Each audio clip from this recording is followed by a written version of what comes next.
नमस्कार. योगभास्कर ॲस्ट्रो या ज्योतिषविषयक चॅनलमध्ये आपले सर्वांचे स्वागत आहे. आणि आज आपण श्री सूक्ताचे पठण करणार आहोत. श्री सूक्त ही लक्ष्मीची सर्वोच्च अशी साधना आहे. श्री सूक्त हे ऋग्वेदाअंतर्गत येते. ही एक वेदोक्त साधना आहे. यामध्ये 16 ऋचा आहेत आणि हे संस्कृतमध्ये आहे. श्री म्हणजे लक्ष्मी आणि श्री सूक्त म्हणजे लक्ष्मीचे स्तोत्र. लक्ष्मीची कृपा व्हावी या दृष्टीने श्री सूक्ताचे महत्त्व हे अनन्यसाधारण असे आहे. विशेषतः नवरात्रीसारख्या दिवसांमध्ये किंवा दीपावलीसारख्या उत्सवाच्या प्रसंगी श्री सूक्ताचे पठण करणे हे अत्यंत लाभप्रद असे सांगितलेले आहे. श्री सूक्ताच्या पठणाने किंवा श्रवणाने जीवनातील दारिद्र्य आणि दुःख हे नाहीसे होते आणि जीवनामध्ये सुख, समृद्धी, ऐश्वर्य, समाधान यांची प्राप्ती होते. आणि म्हणून श्री सूक्ताचे पठण किंवा श्रवण करणे हे अत्यंत लाभप्रद असे आहे. कारण सर्व सुखी जीवनाची कल्पना ही प्रत्येक मानवाच्या मनामध्ये रुंजी घालत असते आणि त्याची कामना आणि कामनापूर्ती होण्यासाठी तो सतत धडपडत असतो. आणि म्हणून श्री सूक्ताचे श्रवण किंवा पठण हे अत्यंत महत्त्वाचे मानलेले आहे. मनोवांछित कामनांच्या पूर्तीसाठी श्री सूक्ताचे संकल्पयुक्त 16 पाठ करणे हे महत्त्वाचे सांगितलेले आहे. त्यामुळे तुमच्या मनोवांछित इच्छा पूर्ण होण्यास, लक्ष्मी मातेचा कृपाप्रसाद मिळण्यास मदत मिळत असते. असे हे लक्ष्मीचे श्री सूक्त नित्य पठण किंवा श्रवण हे अवश्य करावे.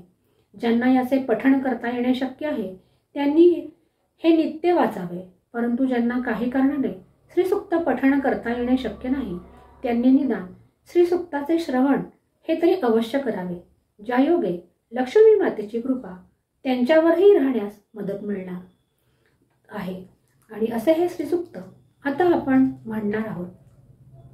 हरि ओम हिरण्यवर्णां हरिणीं सुवर्णरजतस्रजां चंद्रां हिरण्मयीं लक्ष्मीं जातवेदो म आवह तां म आवह जातवेदो लक्ष्मीमनपगामिनीं यस्यां हिरण्यं विन्देयं गामश्वं पुरुषानहम् अश्वपूर्वां रथमध्यां हस्तिनाद प्रबोधिनीं श्रियं देवीमुपह्वये श्रीर्मार् देवी जूषतां कां सोस्मितां हिरण्यप्राकारा मार्द्रां ज्वलन्तीं तृप्तां तर्पयन्तीं पद्मे स्थितां पद्मवर्णां तामिहोपह्वये श्रियं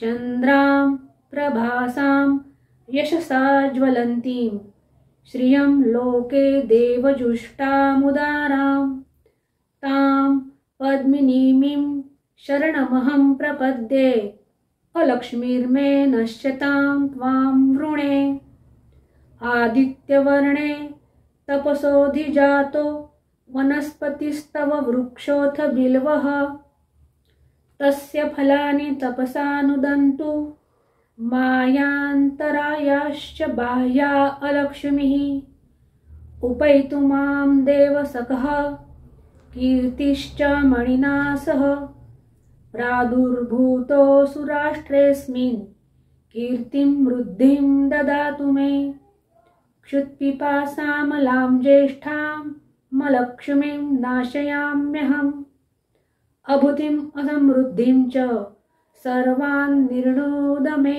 गृहात् गन्धद्वारां दुराधर्षां नित्यपुष्टां करीषिणीम् ईश्वरीं सर्वभूतानां तामिहोपह्वये श्रियं मनसः काममाकुतिं वाचः सत्यमशीमहि पशूनां रूपमन्नस्य मयि श्रीः श्रयतां यशः कर्दमेन प्रजा भूता मयि सम्भव कर्दम श्रियं वासय मे कुले मातरं पद्ममालिनीम् आपः सृजन्तु स्निग्धानि चिक्लीतवसमे गृहे निच देवीं मातरं श्रियं वासय मे कुले।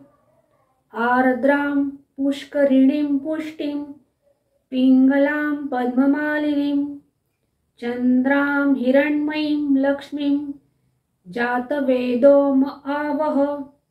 आर्द्रां यः करिणीं यष्टिं सुवर्णां हेममालिनीं सूर्यां हिरण्मयीं लक्ष्मीं जातवेदो म आवह। तां म आवह जातवेदो लक्ष्मीमनपगामिनीं यस्यां हिरण्यं प्रभूतं गावो दास्योश्वान् विन्देयं पुरुषानहम्।